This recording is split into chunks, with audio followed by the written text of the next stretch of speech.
Welcome to the Base Path Podcast, brought to you by New England Baseball Journal. I'm your host, Dan Guttenplan. We are coming off a big championship weekend in the prep school space, and we are here with ISL champion coach Chris Margraf. Chris, thanks so much for taking the time. Oh, no problem, Dan. It's been a whirlwind over the last few days, and so certainly appreciated seeing you out at the field yesterday. Still processing everything. Yeah, no, I was going to say you've won this before, but not the ISL tournament. This is only the second year for the ISL tournament. How much different did it feel? How much different is it to kind of, I know, before the tournament, it almost seems like there's, going down the stretch, like, hey, we only have one loss. If we win out, we're going to win. But how much different does it feel when you come off that, it's a one verse, it's a championship game matchup and you come off the field with a victory? I think this is kind of why we wanted to have a playoff. I mean, with regards to the way baseball's gone over the years and in the NEPSAC and such, and knowing that there are other leagues out there that have it. And I think, we have a very traditional league that's been built on some, by older coaches who did a remarkable job, who are our mentors like Tom Flaherty and Eddie Gallagher. And they love the tradition of just playing the 15-game schedule. And I think as sport has evolved and kids have become much more adept at their particular sport. They're not playing multiple sports as much, which is too bad. But their skill level is at a different level than maybe it was 15 years ago. And with that, you have to adapt too. And I think as a group of coaches, Coach Littleoffer at BB&R is really heading up this space of trying to take our traditional system and respect that, but also take it to a different level. Playoff is the starter at it. It's not ideal. We don't play all 15 teams, so you end up in some unique situations where with tiebreakers and head-to-head and things like that. So we know it needs to get work done, but we didn't want to paralyze ourselves in analysis, and lacrosse had gone in this direction a year before us. So, cutting down on the, regular season schedule to allow for the playoffs, presents its own issues. But to have a system like this now, to where you're competing in the 4-6 seeds are playing for the finals is what it's all about. We were fortunate. Yes, I've only done it 3 times. I've been coaching for 28 years, and so we won in 2011, we won in 2022, and those were built on lead records. And what makes that hard is if you lose 1 or 2 games, then you maybe have no chance at winning. And you could have a season the way St. Mark's did, which is they get out of the gates with a couple losses, and they're trying to vie for any type of league championship, and it's based on just your league record. You don't have a chance really. But then you get into a coin flip, and you're a darn good team. I mean, being a darn good team, and that's the challenge that we have for the league, is that we don't want it to come down to a coin flip to get that, that team in there. But St. Mark's had a hell of a run. And you saw the 1, 2, or 3 teams lose, and we just hung in there. And in each one of our games, we were losing and we battled back. And it does help when we have 2 really good pitchers like Logan Forgy and John Payon, and the adage is that pitching wins, and it does. Yeah, it was, but I don't know. I mean, the playoff takes it to a whole different level, and it was quite an accomplishment for this team. And we tasted it last year, like getting to the championship game. It's never easy to get back. Sometimes you'll go another 10 years as a coach and never get back. And the fact that we got back to the championship game, we're like, okay, we're pretty battle tested. Let's try to bring this one home. And it's still working easy.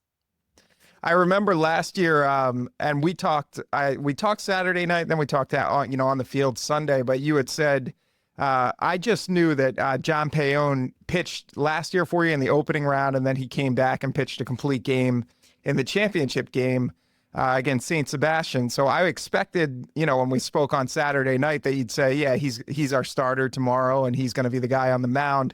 And you said, no, I think we're going to go with Jordan Henriquez, who's, a Dayton commit, obviously a very good option. I think he was, hadn't allowed a run all season, like 5 or 6 closing appearances. But I, for some reason, was expecting John. And then you mentioned on the field after the game yesterday, last year it was a Tuesday-Sunday schedule from the opening round to the championship game. This year there was one fewer day. It was Wednesday to Sunday. and that probably impacted your decision to bring John in, you know, in the third inning. Going into the game, like how much thought did you give to, hey, maybe we just go all 7 with John? Or what were you thinking in terms of like what needed to happen for you to pull him out of the not necessarily the bullpen, but what needed to happen for you to get him on the mound? I'll even Dan. I don't really claim to know much about anything, but in my years of coaching at this level, I know I always have to consistently think ahead. Right. During the game, before the game. I mean, and some of my assistants who are unbelievable, like Blaze Martinez, Robbie Barker, who's also our head hockey coach, and Jared Gagnon, who played for me, played at Wesleyan, and he's been on the bench and teaching here for over 15 years. You know, those guys I still look at and say, okay, what are we going to do? It's constantly thinking about scenarios and what type of damage control that we have to do. Literally, if Jordan was going to walk 2 guys in the first inning, it's like, okay, what are we doing now? We've got to get this person up, this person up, this person. And sometimes they'll look at me and be like, just give him a chance. I'm like, no, you just can't do that. It just doesn't work that way. So after we did get the complete game performance from John, and he threw 100 more pitches on Wednesday, you come back with Thorgy, who struggled in the first 3 innings against St. Mark's, and they did a really good job on him. But he just he got better. It was wet out for both teams, and it just wasn't easy early on, you know, and you're pushing him, and you're like, geez, at 96 pitches, should we even bring him back in the 7th? But he wanted it, and he ended up pitching 116 pitches. So, you know, you got 2 horses, and if you look at their numbers, it is unbelievable, staggering how similar it is. 576 pitches for John this year, 571 for Logan. It's unbelievable. Just their numbers and how much they line up. And they're different pitches. One's a lefty, he doesn't throw as hard, but he's got 4 pitches. John really relies on his fastball and his slider. So in any event, when we were making plans, and Coach Cunningham has to do the same thing at Belmont Hill.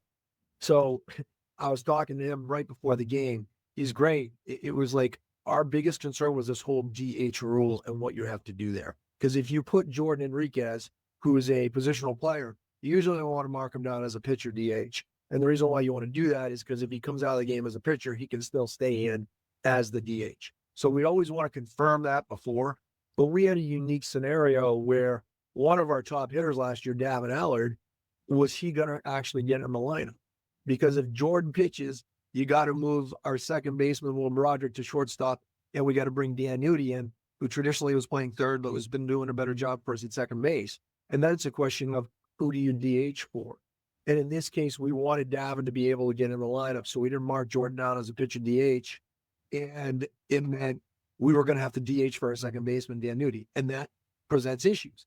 And with Jordan struggling, and here's the coup d'etat, as Coach Mack would say, the clinching line here is we ended up having to pull Jordan because he was having some challenges on the mound. We moved him to shortstop, and we moved Broderick over. And moving Broderick over and pulling Nudie out, you lose the DH. So we had to have our pitcher hit. And that is a big deal. So we ultimately had to get Sam Campbell some swings, and we had to give John Payon some swings. And ironically, we know how the story ends.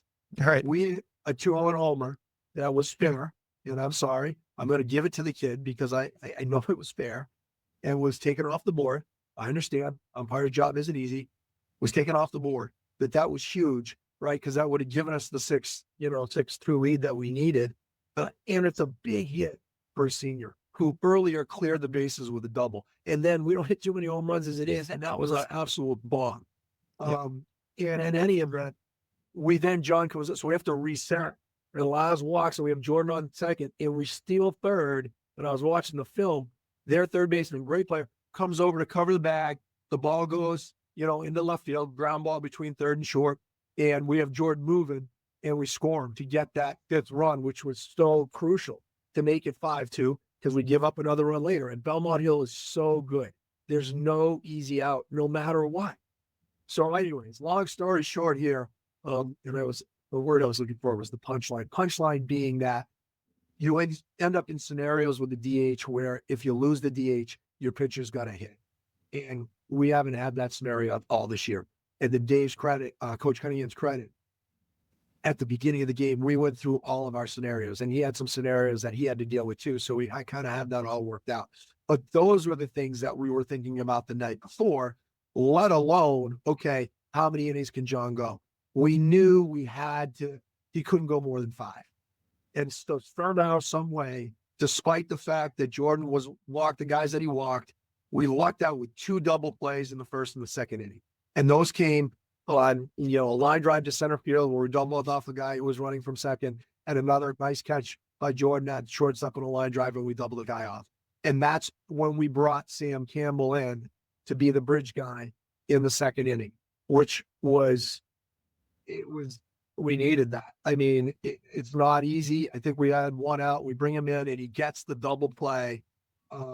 And then that allowed us to get John warmed up. In fact, when I talked to Blaze Martinez, I was like, Blaze, I want John in now, because we couldn't give up more than 2 runs. If we gave up more than 2 runs and we were down 4-0 or something like that, we didn't have a shot. So the only way we could go down fighting was to bring Payon in, but he wasn't ready.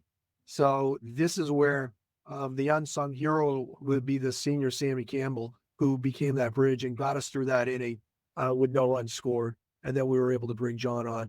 And you never know what's the velocity going to be like, but he ultimately threw 74 pitches, and I think like 51 of those were strikes. And, it was a bulldog performance. And for all of John's things that he has to deal with as a teenage kid, just like all these other teenagers with the emotions and everything like that, he's a team first guy, and he really showed his fortitude and his competitive drive. He did. Yeah. He was animated on the mound. He was getting the crowd going. He was really excited. I guess, so John is normally a starter. Jordan's normally a closer. If you knew he was available for 5, like, why not start him in that? I guess you want him on the mound at the end of the game there. Did I just lose something here? Sorry. No, yeah.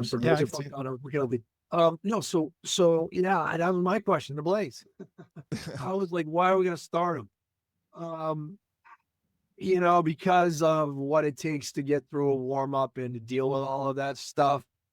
But then I was like, he only can give us 5 if we're lucky. And it just seemed like for John, he was more comfortable not starting the game.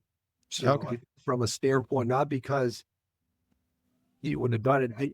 We also had confidence in Jordan. I mean, he's been he can be lights out. And I think when you get amped up, that fastball, you don't have to he throws like 90. So he throws hard. It's not like we've got a positional play. And he's got a nasty, nasty slider when it's over.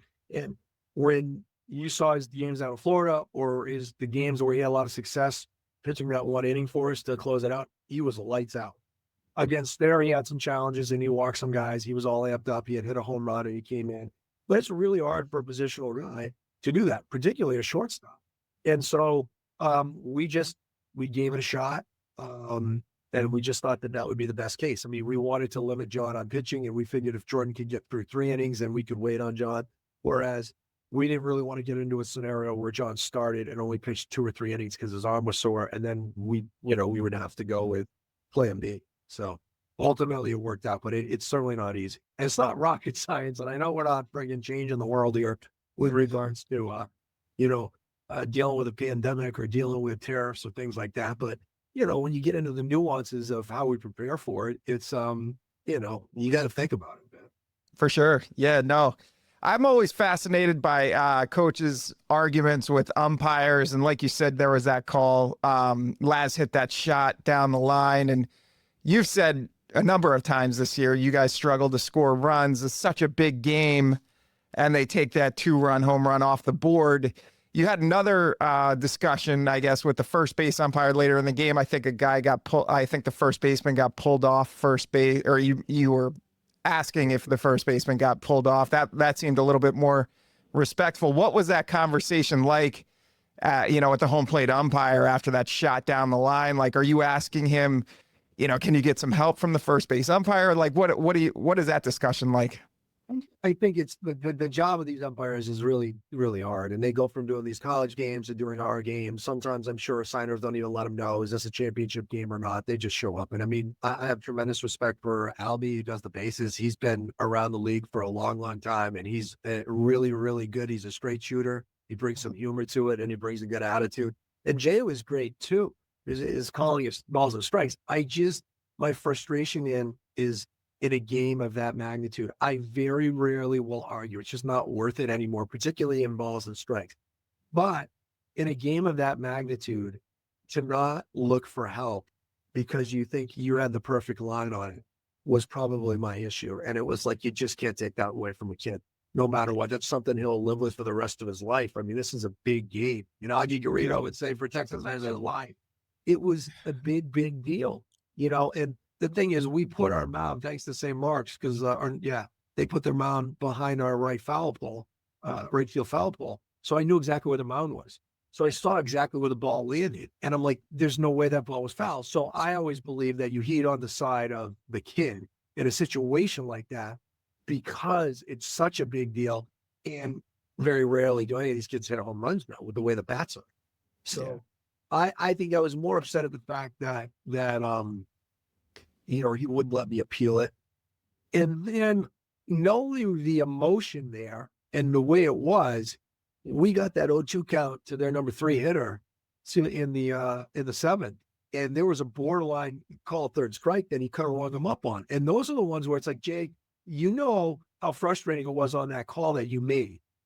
How do you not make it up a little bit by ringing them? And so that got me a little bit more fired up. And then, of course, there was a ground ball to Jordan, and we made the play, and the game ends. But again, if we make an error on that play and there's a guy on first base, I've seen these games.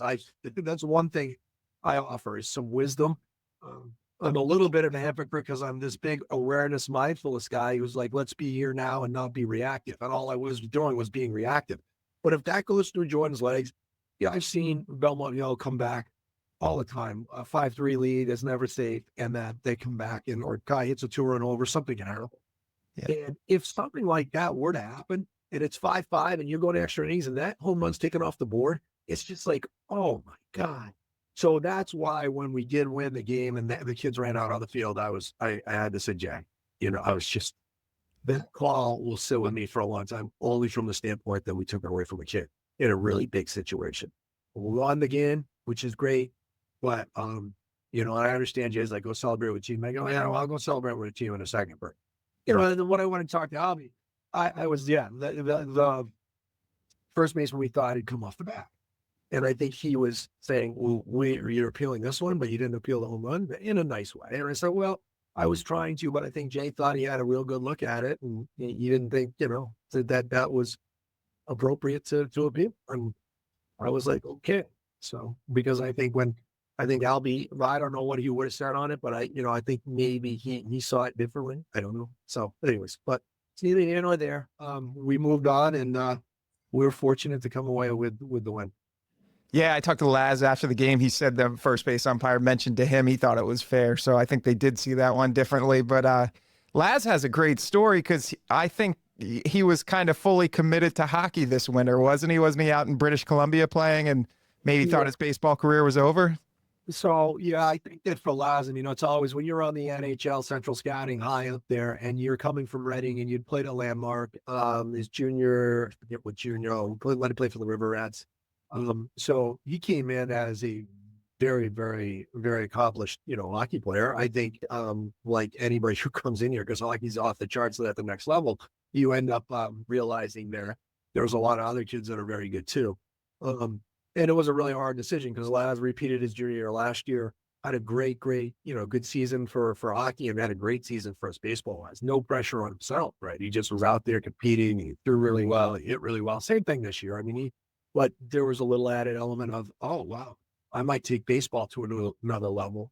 But they're all at such a challenge for these kids, because junior hockey is now allowing kids who play major juniors, whether it's in the Q, whether it's in the O, whether it's in the WHL. So those pay-to-play kids can now play NCAA hockey at the Division I level.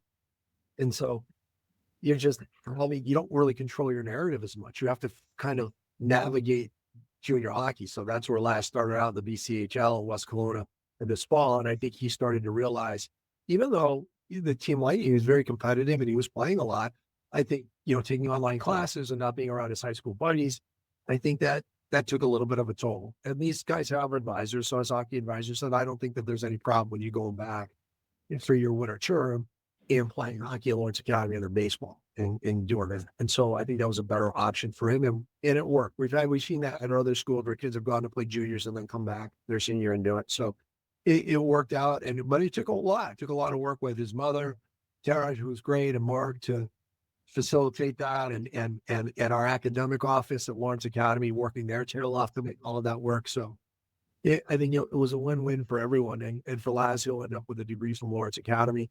I think he started to feel like, okay, baseball could be his thing. But when it's your thing and you're late to the table, if you will, from a recruiting standpoint, what's out there, and is it going to be Division I? Is it Division III? And now when we're seeing these rosters at Division I schools going from 40 to 34, scholarships going from 11 3/4 to 34, are they going to be taking chances on 17-year-olds, when they could be getting kids out of the portal or the juvenile? So we've had discussions with Coach Toffey, or at least they have at Winchendon. Maybe he'll consider a junior there.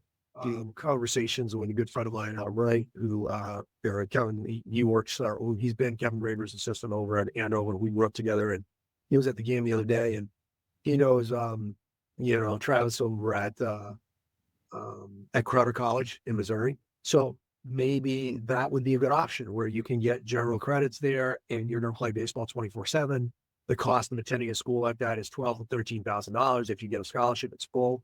And, is it a lot different than playing junior hockey? Well, maybe, but, you get a good overall baseball experience and you get some general credits and that can move you forward. I mean, you get, and you're going to develop much better there than you would develop anywhere else. So it just puts a lot of these things. Or is there a school out there that would be interested in him? Because of his versatility and his athleticism. He's a quarter infielder, or really first baseman. He's 6'4". He's 207 pounds. He can swing a lefty bat really well. And, down the stretch, he's proven, when our bats were quiet and Laz woke everybody up, and Jordan Enriquez too and started swinging around pretty well. So, he's in a tough spot, but a lot of these kids nowadays are in tough spots when it comes to this whole college process, particularly from a Division I school. Yeah, John Payon has a little bit of a different path. He committed to Duke, I want to say like back in his freshman year. It was pretty early on, but before the NCAA implemented the rule that you can't get offers until the August, I think August 1st before your junior year. But he's been a big time prospect for a while. I think he threw 96 last year at the area code games. He's been invited to the MLB draft combine in late June, I think, or right before he's supposed to report to Duke. Do you get a sense just from, hearing from scouts this spring that he could possibly get drafted, or do you think he's likely to go to Duke? I think that's John's decision that he'll make with his family. He has a guy by the name of Larry Broadway. He's great, who's his agent. And I think that I think that the priority was for him to have a really, really good high school season and to try to be a high school kid and to enjoy all that. We've certainly been through this before with some other kids like Tyler Beatty. There is a lot of pressure. And it gets amped up now, even though there was a ton on Tyler, but with the way the social media is, and that goes for kids in any sport. But, you do have eyeballs on you. You do have a lot of scouts at the games, and you are also trying to be a high school kid and, be there for your team. So I think John has opened the door. He's created a lot of options for himself. I think he had a really good summer last summer that garnered a lot of attention. And, and I think, to be honest with you, it's going to be harder for kids like John Payon with the rosters going from 40 to 34 to be going to like a Duke, because that, Coach Pollard's in that situation where you have to balance that roster spot. Do you want to take a chance on a 17, 18-year-old kid, or would you rather go with a kid in the portal or a kid coming from junior college? If, Duke can go that route with Dinkins. I think so. So John's kind of in it at the right time. And certainly, I think he knows and has the utmost respect for Duke in that program and feels extremely fortunate that he would be even, considered to be in their rotation. And I think that would be an amazing experience, both academically, and athletically for him. And he knows he's going to have to really pay his dues there. And then if things work out from a draft standpoint, you let the cards fall where they may. And with the money the way it is, and the way they slot, you have to weigh it. What's the cost benefit? Tyler had a real unique scenario where he turned down $2.5 million to go to Vanderbilt. And then, won a College World Series, went 14-0 one year, and then moved up from being drafted 20th overall by the Blue Jays to 14th overall by the San Francisco Giants. So drafted him in the first round twice. And ended up with a Vanderbilt degree. But he also needed Tommy John surgery, in third, fourth year as a major league pitcher for the Giants, and had to contend with those things.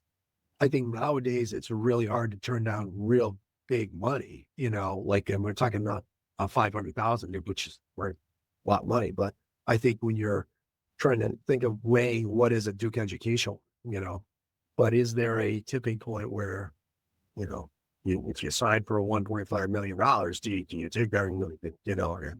And those are all decisions that you leave up to, the kid, John, his family, and, his agent, and those people are advising him. I think the one thing John realizes is that Lawrence Academy is no worse in the race at all. We just love him for who he is. And he knows that he always has a family. We're also going to, we're going to support him with whatever he just chooses to do. And he knows the value of getting a good education. And I think that would be an amazing experience. Yeah. One thing you mentioned yesterday on the field that kind of stuck with me is just the way that the game has kind of changed now with social media and guys, trying to promote themselves and trying to get their offers. And that happens later now. And you got guys like John who are, on MLB draft radars, and he's trying to have his really good season, so maybe he can become a professional after this year. You have guys like Laz who are, maybe thought they were going to hockey, and it's hard now to get that team camaraderie, that team aspect where everybody's pulling in the same direction. And maybe that's what kind of separated this team for you, that, with so much talent in the ISL, anybody could win it. You mentioned St. Mark's, getting in as I think they were 5-1 in the ISL season, and then, upset Roxbury Latin. And it just comes down to, that team chemistry and can you get them all pulling on the rope in the same direction? How much different has that become for you in your 28 years as a head coach? How much different is it now to try to get that team unity and, the collective will to win the league championship? Yeah, well, first of all, I think RL, like David Catarazzulo, does an unbelievable job. We can't beat them, right? And it always seems to be we get crushed by them, and then somehow that gets us fired up. But again, you got to get involved with the nuances. I don't know all of them, but I know for Dave, like if he has a pitcher who's not, like who's sore or is injured or whatever, you got to stay healthy. And because these teams will come up and bite you. Duff, same thing for him. And I think, even for Nobles, who had an unbelievable year, it's just like, that's the beauty of the tournament, though, is that it allows some of these teams that are not, that had lost early on or whatever, had more losses of finding ways, because it's that tacit balance between, staying healthy, getting good pitching, getting good defense, and then hitting the baseball. And you'll look at our runs scored. I don't know if it was on Max Prep or whatever. We are at the bottom of the barrel for runs scored. So it goes to prove to you that it's pitching and defense in the end. Now, look, would I like to have hit the ball a lot better for our team and given our pitchers more run support? Absolutely. In terms of the way the landscape has changed, we used to benefit from having multi-sport athletes. So you had kids who played football, hockey, and baseball, So when you bring those kids in there, there's just a different type of athleticism to it. I think Coach Parker and I have this conversation a lot, particularly when you watch hockey now. And Coach Corey, who was our head hockey coach here for years, and he's was one of my mentors. We're always asking, I go, are these players so much better now? And I think his look at it is they're more skilled. I got a daughter who dances at Trinity College, and then I got another daughter who's going to be she's a sophomore now and plays, soccer at a high level, and had to deal with an ACL tear. And you wonder, okay, well, is it because they're playing the sport of their one sport and they're so focused on it that leads to more injury? I just think that they're playing more, and their muscles that they're using in that particular sport get worn down more. And that's the beauty of being able to have a different sport to play. But are they more skilled? Absolutely. When I was playing in Keene High School, I don't think I'm facing Chris Carpenter, who's sort of like 91, 92, but we're not facing kids like as talented as this whole group of ISL pitchers, where it's day in and day out, kids are in the mid to upper 80s. I mean, so I think, they're more skilled. They do specialize more, working out at their facilities, whether it's the dugout, the barn, whether it's at Cressy Performance or what have you. And then whether it's pitching, hitting, or whatever, sometimes you can get to a diminishing return, though. There's only so many hacks you can take in the cage, and it's hard to replicate an actual game experience. And then you have these wonderful AAU programs that these kids play on, like Scott Patterson's NAB or whatever, or Roughnecks. You've got, Route 2, and you've got Prime. All of these programs are great. It's just that they have the responsibility to showcase these kids. So they play a lot of games in the summer, and I don't know, some of them look at themselves as developmental, but there's, they got to just throw the kids out there and play to some extent. And I don't know if they get involved with, okay, how are we going to steal home here? How are we going to run the move where you walk the guy off first and he falls down and you send the guy home when there's a lefty on the mound, which we had to do twice this year. Twice we did that. And then we had to steal home against there. Or are we running our pickoffs the right way? Or are we running our first and third defensive coverages the right way? Are we running our bunt coverages the right way? Are we running the bases well? Are we hitting the cutoffs? Are we knowing where that shortstop needs to be on a cutoff if there's a guy on first base? If you watch any major league team, you're going to send that shortstop just inside, more towards the shortstop side of second. So you can see the guy at second if he overruns it, or you can also see the guy at first base. And maybe you can come back and throw behind the runner there. So all of these things, because in the end, it matters. There's always an out that you get that's a pickoff or something like that changes the game. So when you bring all of these kids together that are specialized, and I think Logan Forgy is the perfect example, pitches for Team Canada. If you look at the junior national team, all those kids are going to top tier Division I schools, but they have no high school to go play at. So he'll go down and showcase, throw 2 innings down in the Dominican Republic, or I'll throw a couple innings down in Florida, which is where he threw. He missed a start. He missed the St. Sebastian start because he had to go down to Florida and throw for Team Canada. He gets paid to play for Team Canada. They pay them, So he ends up with that scenario, but none of those kids on the team realize what he's coming back to. Or it's like, get your butt back here, Forgy, because this game that you're going to be pitching in, even though you're playing low-level single A teams, I'm not saying we're anything close to that, but the level of competition and the fact that you're not going to throw 2 innings, you're going to throw 5, 6, or 7, and you got to run a pickoff. I mean, you watched our game the other day. You know what he steals Belmont Hill had? Some of that's on, Bowden Belanger, our catcher, but, he does a great job back there, as good as he can do. But some of that's on John. You got to keep the guys close, and John knows that. So I think when they get here, they get a little shell-shocked of, oh, my God, this is team baseball. Oh, yeah. And I think Jordan Enriquez had to deal with that last year when he got in the lineup, having not played a lot at St. John's Prep for whatever reason. And then coming to Lawrence Academy as a really talented player. His dad runs a dugout facility and runs his own AAU program. He got indoctrinated into it. And all of these kids realize this is not easy. And there's so much more to it. Yes, get the signs. Yes, get the buzz down. Yes, we're doing this. We're really stealing home. Yes. What does that take? It takes the batter to hang in there as long as he can, and then to pull out and, so we can slide in and get around the base. I mean, even yesterday, stealing third when John Payone's up. We know he can steal third, even though their catcher, Willie, is a great catcher. But John's so tall. Or Willie, he tried to go throw, couldn't go over. We were able to steal last. So those are things they're not always doing when they're working on their pitching mechanics or they're working on their, batting mechanics, or they're looking at their numbers on Rapsodo for exit velocity, launch angles, and such, which all are good. They can be very helpful. But when you just tie a number to something a kid's doing, and they're going to judge their abilities as a baseball player on that, they're really not serving themselves at as well as they can. Because what needs to really happen is get them in a game situation, get a guy on second, can you get the guy? I like the number thing. I think that's fine. And it's probably best for the highest level, like high school to college kid, and then obviously the metric piece for the pro. But when it comes down to understanding the nuances of the game of baseball and what needs to be done, I find kids at this level don't have the baseball IQ that kids had when I first got here, because they played a number of different sports and they just get it in their mind that way. So these kids are so focused on their specializing, and then there's an element of overthinking that. So it is a lot for all of us coaches, taking these kids who are talented individual players who've received great stuff at Cressy and great stuff through their AAU programs and great stuff at the board or great stuff at wherever else they might go.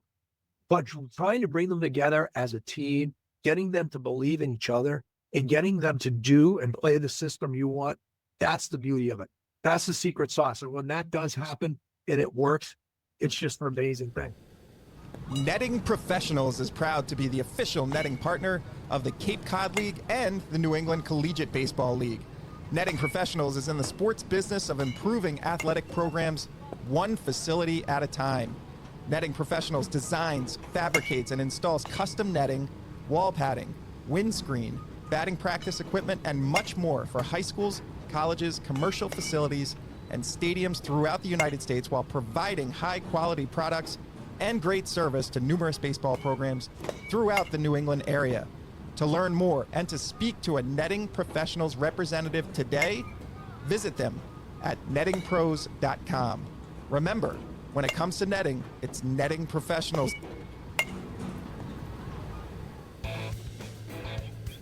Get the pro treatment and design your very own custom Rawlings glove, just like your favorite big league stars. Choose from countless patterns, web types, lace colors, and more to showcase your unique personal style. Start with a pro design and change it up with your team colors, or build yours completely from scratch with your name, number, and state flag. Visit Rawlings.com to design your custom glove today. Well, speaking of understanding the nuances of the game, let me kick it to our producer, David Yaz, for our 3 Up, 3 Down segment. He might surprise us here with some trivia or situational stuff. David Yaz, here you are. 3 Up, 3 Down. Yes, welcome back to 3 Up, 3 Down, the pomp, the circumstance, the pageantry, the segment of the show that everyone looks forward to, in theory. All right, we have 3 questions today. We're going to deal with baseball dilemmas, if you will. And the first one is one that is certainly in the news, concerns the Hall of Fame. So here's the specific dilemma. And Coach, we'll let you go first, and then Dan will chime in. Dan looks very nervous. You don't, Coach. You look very confident, by the way. Here's the question. Let's say, hypothetically, you were a voter for the National Baseball Hall of Fame, and the next ballot features 3 individuals, among others, but the 3 in question: Pete Rose, Curt Schilling, Roger Clemens. I want to know which would get your check mark saying, yes, it's time to put that person in the Hall of Fame. Rose, Schilling, Clemens. What do you say, Coach? Here's the problem, right? I mean, how can we determine anything that was going on in the late 90s, and we're going to make people an example and this, that, or the other thing. So, so my perspective on it is, for those guys that competed at the highest level and did what they did, I guess the problem with Rose is that he bet on the game, and maybe you just have to put your foot down. Is he a Hall of Famer? I mean, 100,000% he's a Hall of Famer. Did anybody play the game harder than he did? I mean, please. But where is it? I mean, I was watching a documentary on the Liver King the other day. It's like, this is a guy who's eating like organs and stuff like that, and saying it's all natural, and then you find out, he's been using steroids. Yep. Okay, so that legit. So he's going to deal with what he deals with. I think that there was a lot going on with baseball. And so to have Clemens and again, I'm a Red Sox fan, Jordan's too, but just led that. I mean, that was back in the day where you could throw a starter like Clemens and you knew you were getting 7 or 8 innings and it was going to be, you were probably going to get the win. I don't think that there's any reason why he shouldn't be on the Hall of Fame, to be honest with you, because I just don't think, I think there's another guy who got in who might have done some things. Someone comes and they don't want to. And the same thing with Schilling. I mean, the problem with Schilling is, he opens his mouth, right? He speaks from the heart. And there are a lot of people that don't like that. But that has nothing to do with baseball. You know what I'm saying? Was he competitive? He was competitive. Is he a Hall of Famer?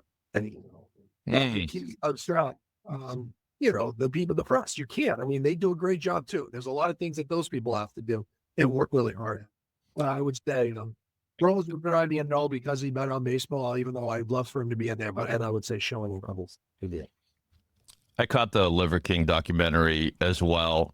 And you knew that guy spent a lot of money on steroids because he didn't have any money left to buy a shirt. He clearly doesn't own a shirt. He was shirtless in every shot in the documentary. Dan, your thoughts? Rose, Schilling, Clemens. Yeah, I agree with pretty much everything Chris said. The only thing I would do differently, I would take just the ethics clause completely out of the equation, which they do in the NFL. It's like you said, it's impossible to figure out who did steroids, who didn't, so Roger Clemens is an absolute yes. I would even say yes for Pete Rose, even though gambling on the sport and in games that he was involved with seems to be kind of a line you don't cross for some people. I would put him in all-time leader in hits. And then Schilling, everybody makes he has such an obvious case, and what he says is keeping him out, but I think he only has 210 career wins, which isn't necessarily a shoo-in for. No, he's borderline. It's kind of a bummer that the off the field stuff has removed what would have been just a good, honest baseball debate. Yeah, you have to decide whether his postseason heroics, how much those are worth. That's the thing. He might be the best postseason pitcher I've ever seen. He was just 9 innings. Every time. Him and Randy Johnson together that one year was just ridiculous. He couldn't get any hits off him. So I'd probably say yes for Schilling. What was that, Coach? I just was saying the same thing. I think I get jaded by the fact that he was a Red Sox and helped us when season played for the Red Sox. The Red Sox when the first. I mean, it was amazing. That whole Thanksgiving dinner with Jenny Hoyer. I remember Jed played in New Hampshire. I grew up with her. He went to Wesleyan and grew up with a guy. I mean, what they were doing to get him on that team and just with Theo, it was amazing. So I get pulled in that direction because he's such a competitor and he put the Red Sox over the top. And you know how much talent they had. And you're right. I think it comes down to the postseason when it really matters. He was really good. I would put him in. I mean, he may have lost his marbles. He has said some incendiary and possibly insane things, but what? That's what's going to keep him out of the Hall of Fame. That his opinions. I mean, what? Where do we draw that line? That's nuts to me. With Rose, not that either of you asked or cared, but with Rose, I would put him in because let the punishment fit the crime. So what's the punishment? Someone people still get suspended to this day. I forget, some happened to somebody earlier this year. 60 games, I think, is for first infraction of using illegal substance, maybe something like that. I know A-Rod got a whole season. And the penalty for betting on a game of baseball is lifetime ban. I mean, it's like Game of Thrones. You are banned for lifetime. I mean, come on. All right. But that's just my opinion. Nobody cares. Let's move on to number 2, ethical dilemma. And Dan, you can start with this one. All right. You're a major league umpire, and you're umpiring a series between the Reds and the Braves. And in game 1, Ellie De La Cruz hits a tremendous walk-off home run to end the game and flips his bat into the third deck or whatever. A flourish-filled celebration, including a bat flip. All the Reds fans go home happy. The next day, Ellie De La Cruz, his first at-bat, he's facing Chris Sale. First pitch, Chris Sale, who has pinpoint control that day, hits him right in the ribs. You are the umpire, Dan. What do you do? Warn Chris Sale and just say, if you hit anybody else today, you're likely going to be kicked out of the game. But even then, it would have to have some hint of being intentional, I think. But yeah, I just warn him. I mean, I think I like that they police themselves in baseball. I don't mind the bat flip, but you know that's the risk you take. Sometimes you're setting yourself up where you could get hit in your next at bat. So yeah, I'm okay with everything. I don't kick anybody out, and just kind of let it take care of itself. All right. Fair enough. Ellie De La Cruz's bruised ribs notwithstanding. Chris, your thoughts. What would you do if you're the umpire? Apparent retaliation. Yeah, I mean, did we see the other Red Sox documentary was on that 04 team, right? And you knew Kevin Millar gave so much good information in there, and they're talking about like, who they're going to go after or whatever. I think you're dealer. You got to respect that, dude. You want to flip your bat into the stands or do whatever you're going to do. That's fine, but understand that, Chris Sale has a responsibility to his team up on the guys, particularly on the stand. So be ready for it. I don't think it's worthy of a keeper over game. I think you're right, Dan. It's a warning. And just word blister on 98 went off the skull. And maybe, maybe it's a change or maybe it's a slide another way that they got away from you. Maybe don't make it look so blatant, but understand that we're not going to screw this. Because those are defining moments. I mean, for these games, 160 games a year, it was, and these guys are gassed by the time it's over, but they got to be there for each other. And those are the moments they remember the most. Yeah. Great points, all, Chris. And a great point about the 04 documentary, because as fans, I'm a fan. You guys are closer, but as fans, you wondered whether it's like, they probably take a vote on who they're gonna hit with the pitch, and somebody else might say, "Come on, they don't do that. That's crazy." And no, apparently they do. Apparently they do.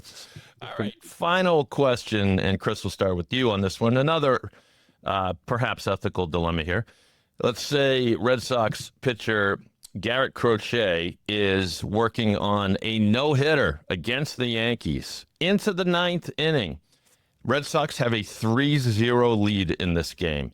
Anthony Volpe leads off for the Yankees and lays down a bunt single. And let's just continue the hypothetical by saying the Red Sox prevail 3-0 and Volpe doesn't score. When Volpe gets back to the dugout, if you're the manager, are you telling him good job? Or are you telling him, nah, maybe not cool? Chris, your thoughts? I'm telling him good job. I'm telling you do anything you can do to get on base. I mean, this is the way we play our games. I mean, anyway, we'll steal home. We're going to steal it. Yeah, so that's what it is. You got to field the bunt, buddy. Let's make sure we get that and what happened there, right? So, yeah, they're trying to win a baseball game. I could come down to the end of the year where there's a wild card, one run. Yeah, so it's the realities of what would I do next is the big question as to would I keep Crochet in the game or would I pull him, And I think at that point, if you're Roger Clemens back in the day and you're at 102 pitches or you're Nolan Ryan, you're like, freaking, the only way they can hit me is get a bunt. I'm leaving to you. Yeah. I'm not going to take my chance with Chapman just yet. Or to give him, let me give him one more shot. So yeah, I think that you tip your cap. Remember that one year, right? He almost had a perfect inning. What was that? That guy, was it the Rockies game? Galarraga. Yeah. Yeah, that was such a bad call. Was that his name, Tom? Galarraga? Yeah. That drives me crazy is when, but when they take control of that game, and that was before replay or whatever, that is so hard to sit. It really is. The player. That's. If there was a close play with a bunt or whatever, and they called him safe when he really was out or something. That's where I would be like, upset. Yeah, I get a stomachache every time I think about that play because the only question that looms, umpires are going to blow calls, and I think the ump just cut. I mean, he admitted it. He completely blew it. He took responsibility for it. Where are the other umps? Why can't you run over and say, "Hey, geez, you missed it. Let's fix this"? I mean, and they get upset. That's the problem. It's like when you get upset about it, it's like I'm not trying to show you up. It's just we want to try to get something right. Yeah. All right, Dan. Back to the original question, laying down a bunt in the 9th, trailing 3-0, no hitter going. Yeah, my first response is that it's not on Anthony Volpe to preserve the sanctity of a no-hitter. So, yeah, he's trying to get on base. It's fine. He's the opposing team. He doesn't have to worry about the no-hitter. I do think the score matters. The 3-0. So if it was 9-0 and you lay down a bunt, that's kind of a weird thing to do. But if it's within, I'd say if it's within 4, if you can hit a grand slam and, win the game, like, oh, okay, the bunt's fine. It's a base runner. Yeah. All right. Fair point. You are just trying to score. Hey, Coach, I have a new slogan for you. We'd steal first base if we could. Does that work for you? Do you like that? Thank you very much. That one's for free. Thanks. That's awesome. Okay. Yeah, let's see. Well, tremendous job, Chris and Dan, on 3 up, 3 down. And I'll have some Ellie De La Cruz bobbleheads sent out to you as congratulations. And back to you, Dan, to wrap things up. All right. Well, thank you to ISL champion coach Chris Margraf for joining us on the Base Path Podcast. Rate, review, subscribe to the Base Path Podcast on your preferred platform. Thanks to our producer, David Yaz. The Base Path Podcast is a Siemens Media production.